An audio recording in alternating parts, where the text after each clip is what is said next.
Bharatiya Janata party గిరిజన మోర్చా ఆధ్వర్యంలో ఈరోజు రాష్ట్ర గవర్నరు వినతి పత్రం ఇవ్వడం జరిగింది. ముఖ్యంగా అందరికీ తెలుసు, ఆదిలాబాద్ జిల్లా జైనూర్లో జరిగిన సంఘటనకు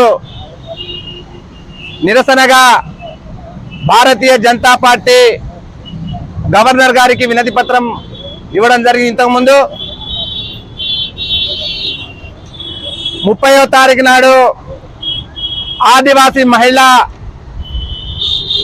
అత్యాచారం చేసి హత్యాయత్నం చేసిన షేక్ ముగ్దుంకు కఠినంగా శిక్షించాలని, ఆదివాసులకు రక్షణ కల్పించాలని 170 యాక్ట్ ఉల్లంఘన జరుగుతుంది కనుక గవర్నర్ గారు జోక్యం చేసుకొని చట్టానికి అమలు చేయాలని రాష్ట్ర ప్రభుత్వానికి ఆదేశించాలని, అదేవిధంగా పీసా చట్టానికి వెంటనే తెలంగాణ రాష్ట్ర వ్యాప్తంగా అమలు చేయాలని భారతీయ జనతా పార్టీ ఇవాళ గవర్నర్కి ఇవాళ లిఖితపూర్వకంగా ఇవాళ ఫిర్యాదు చేయడం జరిగింది.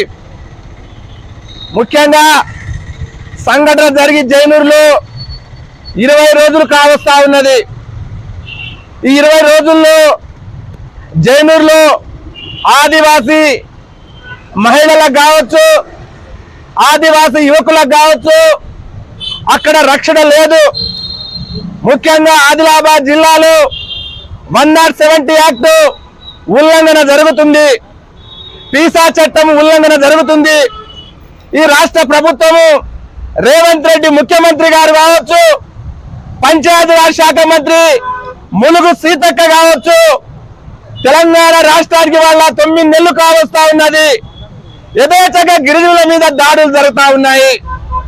ముఖ్యంగా చెంగిచెర్ల సంఘటన కావచ్చు, ఇవాళ జైనూరులో సంఘటన కావచ్చు, తెలంగాణ రాష్ట్ర వ్యాప్తంగా గిరిజనులకు రక్షణ లేదు, మానవ ప్రాణాలకు రక్షణ లేదు. ముఖ్యంగా మరి చూస్తా ఉన్నారు, గత 6 నెలల క్రితము ఇవాళ చెంగిచెర్లలో జరిగిన సంఘటన మీకు తెలుసు. ఇవాళ హిందువులు ఇవాళ హోలీ పండుగ చేస్తే ఇవాళ ముస్లింలు 1000 మంది ముస్లింలు వచ్చి హిందువుల మీద ముక్కు మీద దాడి చేస్తే రేవంత్ రెడ్డి సర్కారు మళ్ళా గిరిజనుల మీదే కేసులు పెట్టడం జరిగింది, వాళ్ళకే జైలుకు పంపడం జరిగింది. మహిళలకు దాడులు చేస్తే కూడా ఇవాళ ముస్లింలకే ఓటు బ్యాంకు కొరకు ఇవాళ రేవంత్ రెడ్డి గారి ఇవాళ కాంగ్రెస్ పార్టీ వాళ్ళ ఓటు బ్యాంకుకే లక్ష్యంగా పనిచేస్తుంది. అదేవిధంగా ముఖ్యంగా ఈ రాష్ట్ర ప్రభుత్వాన్ని నేను ప్రశ్నిస్తా ఉన్నాను. ఇవాళ 20 రోజులు కావస్తుంది, ఇవాళ జైనూరులో ఇవాళ ఎక్కడ కూడా ఇవాళ గిరిజనులకు ఇక్కడ బయటికి వెళ్ళనిస్తలేరు. జైనూరులో ఏం జరుగుతుంది? ఇవాళ ముస్లిం కుటుంబాలు ఇవాళ ఏజెన్సీ ప్రాంతము ఆదిలాబాద్ లో ఇవాళ జైనూరులో 500 కుటుంబాలు ఇవాళ ముస్లిం కుటుంబాలు ఇవాళ తిష్ట వేయడం జరిగింది.